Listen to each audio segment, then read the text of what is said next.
रूपक अलंकार जो है, जहाँ रूप और गुण की अत्यधिक समानता के कारण उपमेय और उपमान को एक कर दिया जाए, वहाँ रूपक अलंकार होता है। उपमेय और उपमान को, अब उपमेय क्या है, उपमान क्या है, इसकी मैं चर्चा पिछले वीडियो में कर चुका हूँ। अब इसको पुनः मैंने ये बताया है, उपमान को उपमेय पर आरोपित कर दिया जाए, वहाँ रूपक अलंकार होता है। अब रूपक अलंकार के उदाहरणों को हम लोग देखने के पहले यह जानेंगे, दो विषय को जान लेना है। रूपक अलंकार को हम लोग कैसे पहचानेंगे कि यह रूपक अलंकार है।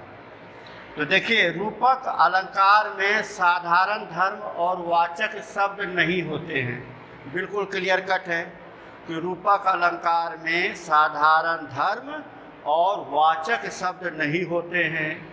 उपमेय एवं उपमान के बीच में योजक चिन्ह का प्रयोग होता है। दो बातों को ध्यान रखना है कि इसमें योजक चिन्ह जरूर रहेंगे, और दूसरा है साधारण धर्म और वाचक शब्द नहीं रहेंगे। अब इस दोनों को ध्यान में रखते हुए मैंने 5 उदाहरण को लिया है, ताकि आपको तुरंत ये समझ में आ जाए। आप देखें कि योजक चिन्ह का प्रयोग नहीं होता है। इसमें देखिए, 5 उदाहरण में योजक चिन्ह का प्रयोग हुआ है। जैसे देखिए, मैया मैं तो चंद्र खिलौना ले हों, यहाँ देखिए योजक है। पायो जी मैंने राम रतन धन पायो, यहाँ देखिए योजक चिन्ह है। चरण कमल बंदो हरिराई, यहाँ देखिए चरण कमल के बीच में योजक का चिन्ह है। आए महंत वसंत, महंत और वसंत के बीच में योजक चिन्ह है।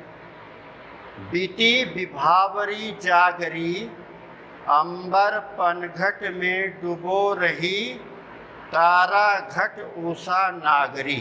अब देखिए, अंबर और पनघट के बीच में योजक चिन्ह है।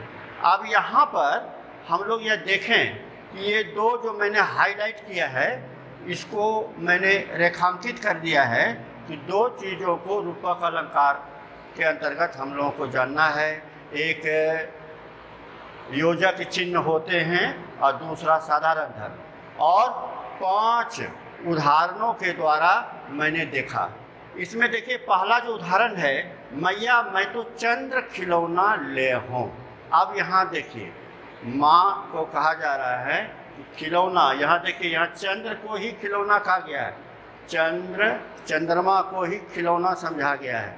यहाँ पर देखिए, उपमान और उपमेय पर आरोपित है, इसीलिए। और एक तो ये हो गया, दूसरा यहाँ योजक चिन्ह। तो इस दोनों को ध्यान में रखते हुए उदाहरण को जब देखेंगे तो आप पता चल जाएगा कि ये रूपक अलंकार है। इस तरह हम लोगों ने यह देख लिया कि रूपक अलंकार की परिभाषा क्या है, रूपक अलंकार में हमें किन 2 बातों पर ध्यान रखने की आवश्यकता है, और इसे समझने के दृष्टिकोण से हम लोगों ने 5 उदाहरणों को देखा, जिसमें कि हम लोगों ने देखा योजक चिन्हों का प्रयोग भी देखा,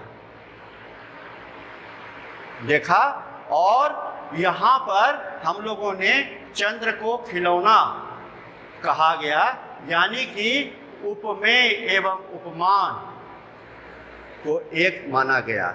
इस तरह से बहुत ही ये सारगर्भित रूप से रूपक अलंकार को मैंने आपको समझाने का प्रयास किया। मुझे लगता है कि आप अवश्य समझ गए होंगे। यदि किसी प्रकार की कोई परेशानी हो तो कमेंट लिख भेजेंगे, वीडियो को शेयर करेंगे, लाइक करेंगे, सब्सक्राइब करेंगे। धन्यवाद।